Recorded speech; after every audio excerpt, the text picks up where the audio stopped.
আসসালামু আলাইকুম। আজকে আপনাদের দুটো পিৎজা আমরা একসাথে কিভাবে বানালাম সেটা দেখাবো। যদিও এখানে কোনো কিছুই আমার বানানো না, সব কিছু আমার ভাবি রেডি করেছে। আমি শুধুমাত্র সাজিয়ে গুছিয়ে আপনাদের কাছে প্রেজেন্ট করলাম।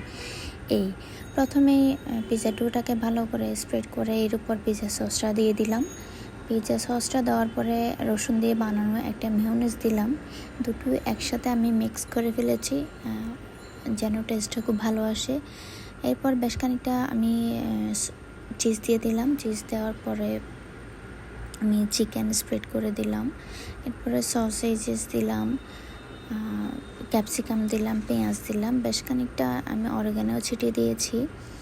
এরপর আমি পিৎজাটাকে রেডি করে একদম ভালো মতো করেই আরও কিছু চিজ আমি দিয়ে দিলাম। এটা বেক হতে দিয়েছি। এটা বেক হতে হতে আমি এবং আমার ভাবি আরও একটা পিৎজা আমরা রেডি করছিলাম একসাথেই। খানিকটা ভাবি করছিল, খানিকটা আমি করছিলাম।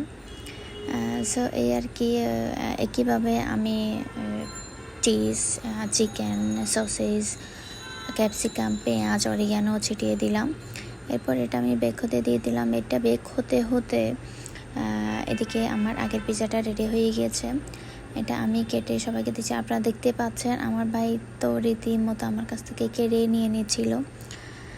এতটা লোভনীয় লাগছিল, যদিও মাশাআল্লাহ খেতেও খুব ভালো হয়েছিল। এখন দ্বিতীয় পিৎজাটা আমি বেক হতে দিয়েছি। এটা বেক হওয়ার সময় আমি কিছুটা ক্লিপ নিয়েছিলাম, যদিও আগের পিৎজাটার ক্লিপ আমি নিতে পারিনি এটা রেডি করতে করতে। এই হলো আমাদের দুজনের দুটো পিৎজার ফাইনাল লুক। কেমন হয়েছে জানাবেন। সবাই ভালো থাকবেন, সুস্থ থাকবেন। আসসালামু আলাইকুম।